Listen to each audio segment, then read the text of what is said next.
Hi guys, Ross here and welcome back to another video. So in today's video I'm going to be showing you how I created this light streak, which I'm going to show you now in my latest animation, Together is Better, which was a collaboration animation with Devon Devan. So as you can see now, the light is going to shine through, there you go. And I'm going to be showing you how I created that effect. So I'm just going to hop into After Effects, and here I have a piece of animated text. And if you don't know how to animate your hand lettering, I already have a tutorial. It's on my channel. I'll put a link in the description. So I've got my animated lettering here, and the first thing you're going to want to do is select all the layers. So if we come down to the layers palette and press Command A or Control A if you're on a PC, and you're going to right click and you're going to pre-compose. Now what this is going to do is basically group all the layers together and put them into a new composition. So we'll just call this animation. And hit OK. So now we have all those animated layers in one group. So we can just slide through, it's all in one layer called animation. And if we then double click this, we can go back into the layers if we needed to edit anything for any reason. So I'm just going to come back out of that, and we have our pre-composed layer. Okay, so the first thing we're going to want to do is probably change the color of this text, because obviously you can't see a light streak on top of a white piece of lettering.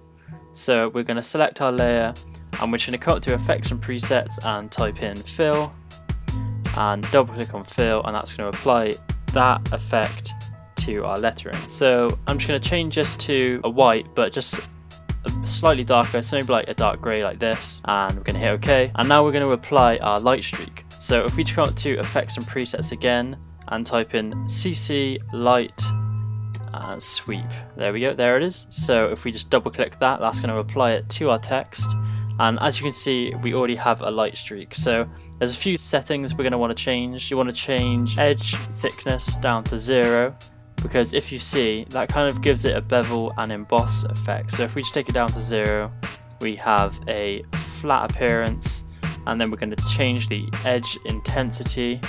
We're going to bump that up a bit, maybe to about 100 actually, and then the sweep intensity up, so maybe about 40. There we go, that's perfect. And then you can change the width, that's completely up to you. I'm probably going to leave that at 50 actually. And you can play with the settings. So if we come into shape, you can change this from sharp to smooth, and then smooth to linear, and you can see they kind of just give you different effects. I'm going to leave mine at sharp for now, but again, that's all up to you with your personal preferences. So now we want to animate this. So if we just come back to where the text finishes animating, so for me that is about there,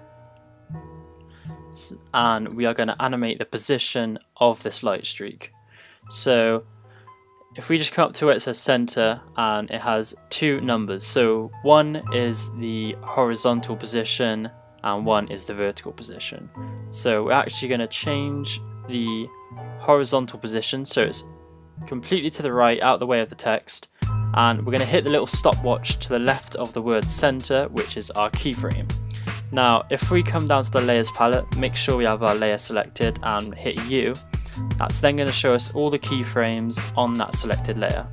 So we've made our first one, and now we're going to move along to about 12 seconds. As you can see in the top left of our layers palette here, we have the seconds. So our first keyframe was at 11 seconds, and we're going to make the next one at 12 seconds. So that's a 1 second animation it's going to take for this light to sweep through.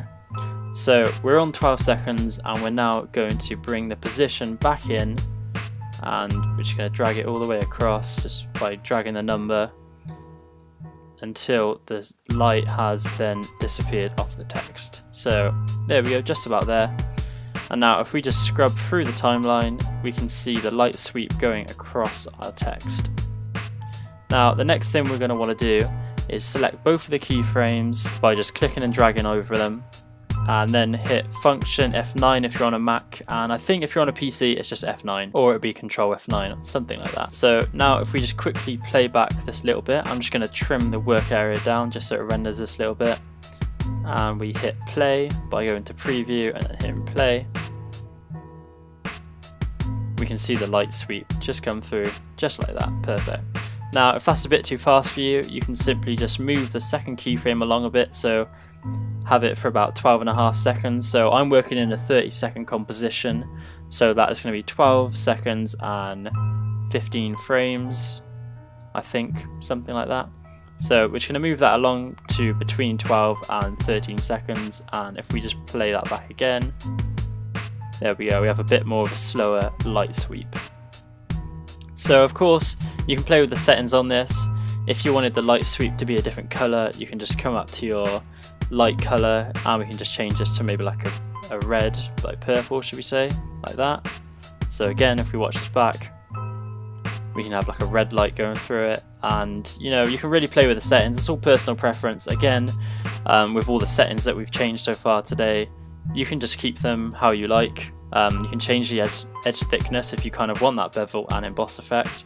That would look kind of cool on certain lettering pieces and stuff like that. So yeah, that is how you create a light sweep in Adobe After Effects. I hope you have enjoyed today's video. If you found today's tutorial helpful, make sure to hit that like button and comment in the comment section down below more videos and tutorials you want to see.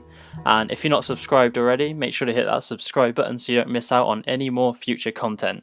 So thanks for watching guys, and I will catch you in the next video.